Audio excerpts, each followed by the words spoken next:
የፍራፍሬ ንጉስ ቴምርና የጤና በረከቶችን ዛሬ ይዤላችሁ እቀርባለሁ። ይህን ቪዲዮ እስከ መጨረሻው ሳታዳምጡና ሳታዩ እንዳታልፉ። ሰላም ጤና ይስጥልኝ። በዓለም ዙሪያ ያላችሁ ኢትዮጵያውያን፣ ኤርትራውያን የእምነቴን አልክድም የሁለገብ ቻናል አድማጭ ተመልካቾቻችን እንደምን አላችሁልኝ? በያላችሁበት የእግዚአብሔር ሰላምና ጸጋ ይብዛላችሁ እያልኩ ዛሬ በአዲስ ቪዲዮ ተከስቻለሁ። አዳዲስ ቤተሰቦች ስትገቡ ሰብስክራይብ የሚለውን የደወል ምልክት በማብራት ቤተሰብ ይሁኑ። ዛሬ የፍራፍሬዎቹ ንጉስ ቴምር እና የጤና በረከቶችን እዤላችሁ መጥቻለሁ። አብዛኞቻችን ቴምር በተለይ በውጭ ሀገር ያለን ኢትዮጵያውያን ቴምርን ምን ያህል ጥቅም እንዳለው እናውቃለን። አዘውትረን ደግሞ ጠረጴዛችን የማይለይ ከገበታችን ጋር እኩል የሚቀርብ ተፈላጊ ምግብ ነው።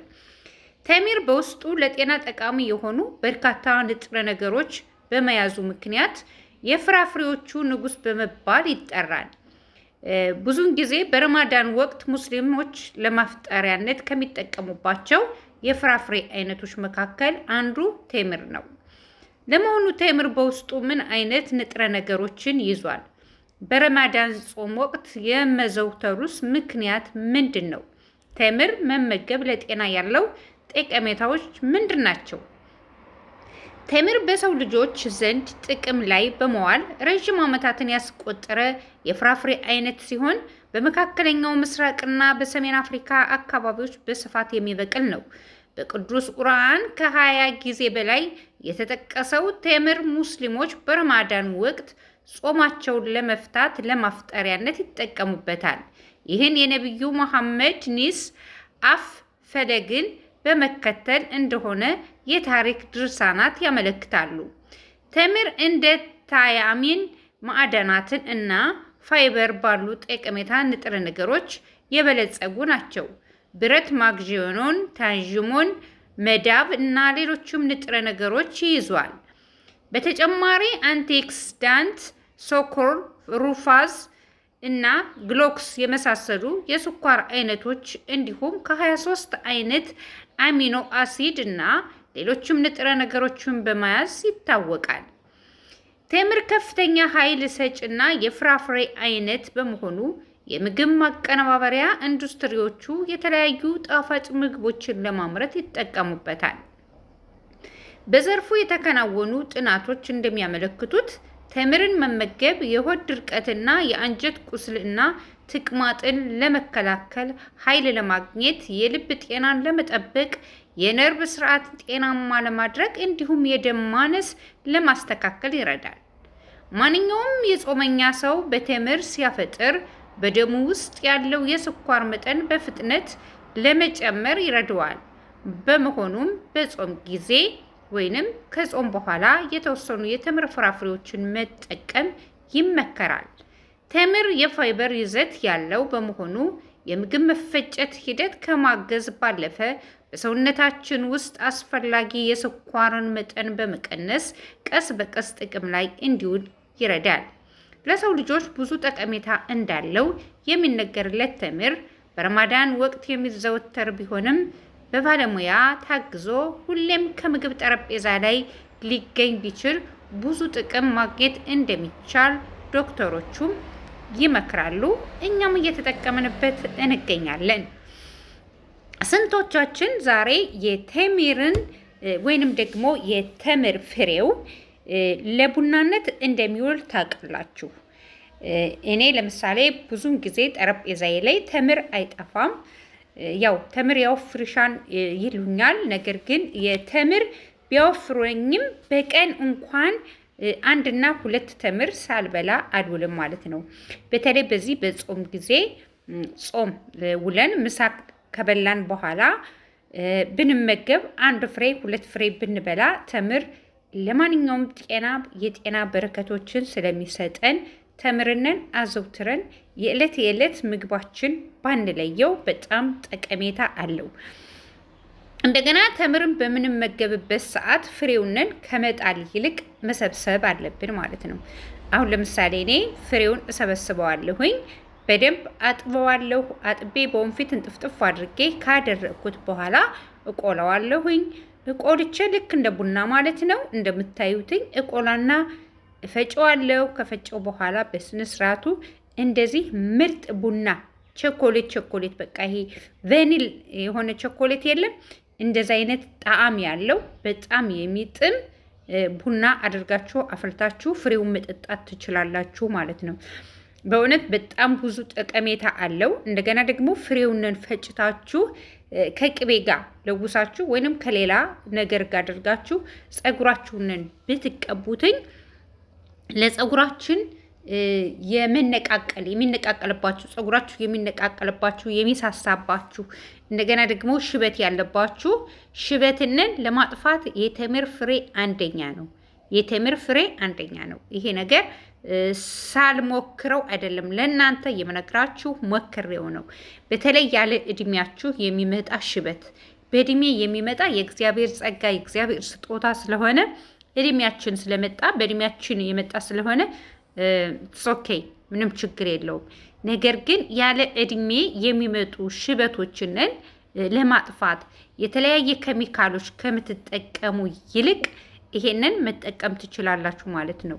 የተምርን ፍሬ ልክ እንደ ቡና ቆልታችሁ ፈጭታችሁ ከፈለጋችሁት ነገር ጋር መቀባት ትችላላችሁ። ብትፈልጉ በቅቤ ብትፈልጉ በሬት ኦሊቬራ ብትፈልጉ በፈለጋችሁት አይነት ሰሩና የተምርን ፍሬ ብትቀቡ በጣም ኃይለኛ ጥቅም አለው። እንደገና ደግሞ ምግብ በምንመገብበት ጊዜ የሆድ ድርቀት ያለባችሁ በቀን ማለት ነው በቀን 2 ተምር ብትመገቡ ከሆድ ድርቀት ነፃ ትወጣላችሁ ማለት ነው። ግን ያው ተምሩን በልታችሁ በቃ ማለት ሳይሆን ውሃ መጠጣት አለባችሁ ማለት ነው። ተምር በልተን ውሃ መጠጣት አለብን። ውሃ ካልጠጣነ ያው ራሱ ተምሩ እንደ ድርቀት ነው የሚሆነው ማለት ነው። ሰገራችን ሲወጣ ያስቸግረናል። ምክንያቱም ውሃ መጠጣት አለብን። እኛ የምንጠጣው ውሃ ከምንበላቸው ተምር ጋር ተዋህዶ ነው ድርቀትንን ሊያስወግድልን የሚችል ማለት ነው። ውሃ አሁን ለምሳሌ እኔ ውሃ በጣም ችግር አለብኝ። ብዙን ጊዜ ውሃ አልጠጣም። በእውነት ነው የምላችሁ ውሃ አልጠጣም። በጋው አሁን በተለይ ክረምት ላይ አልጠጣም። በጋ ግን ያው ጠጣለሁ እግዚአብሔር ይመስገን። ክረምት ላይ ግን እንደው በሳምንት አንድ ቀን በስህተት ብጠጣ ነው ማለት ነውና ብዙን ጊዜ የሆድ ድርቀት ያጠቃኛል።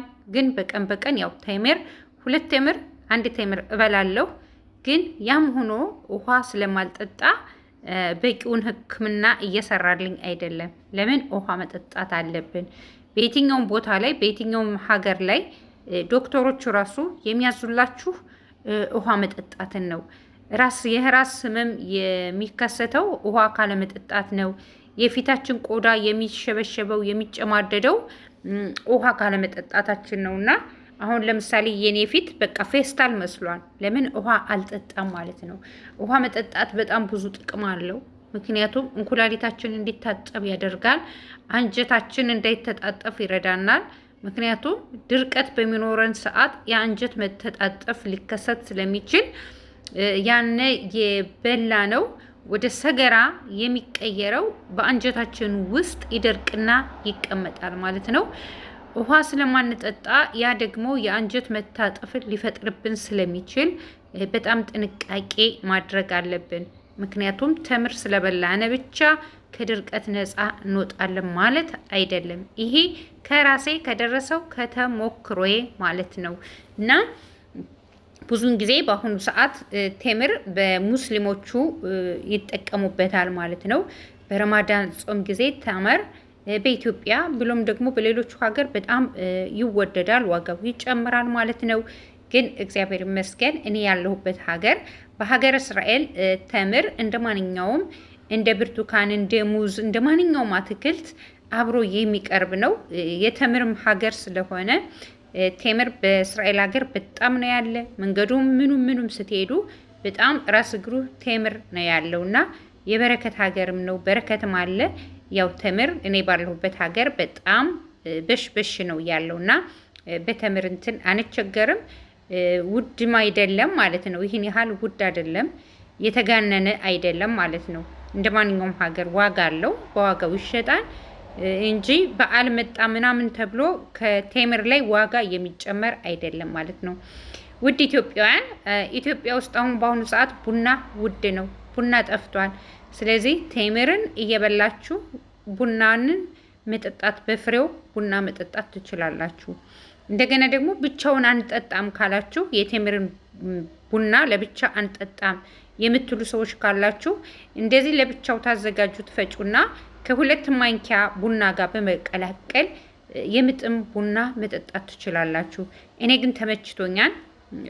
በቃ አለ አይደለ ይሄ ሞካ የሆነ ጣዕም ያለው ልክ እንደ ቸኮሌት ነገር ጣዕም አለው። በጣም ይጥማል። ደስ የሚል ጣዕም አለው።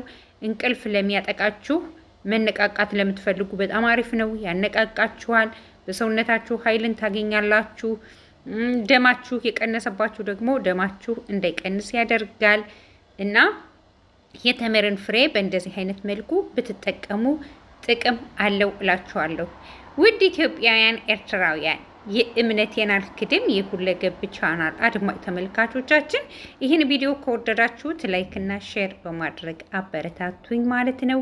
እንደተለመደው ወዳችኋለሁ። ከኔ በላይ እግዚአብሔር አምላክ ይውደዳችሁ። እንደወጣችሁ አትቅሩ፣ እንደወጣን አንቅር። ከድንገተኛ ሞት ከድንገተኛ አደጋ እግዚአብሔር አምላክ ይጠብቀን። ኢትዮጵያ ሀገራችን ሰላም ያደርግልን፣ ሰላሟን ይመልስላት። ሀገራችን፣ ወገናችን፣ ህዝባችን እግዚአብሔር የሰላም እንቅልፍ ይስጠው። በሰላም ተኝተው በሰላም ለመነሳት ይርዳቸው እላለሁኝ። ሰላም ሁኑልኝ። ባይ ባይ።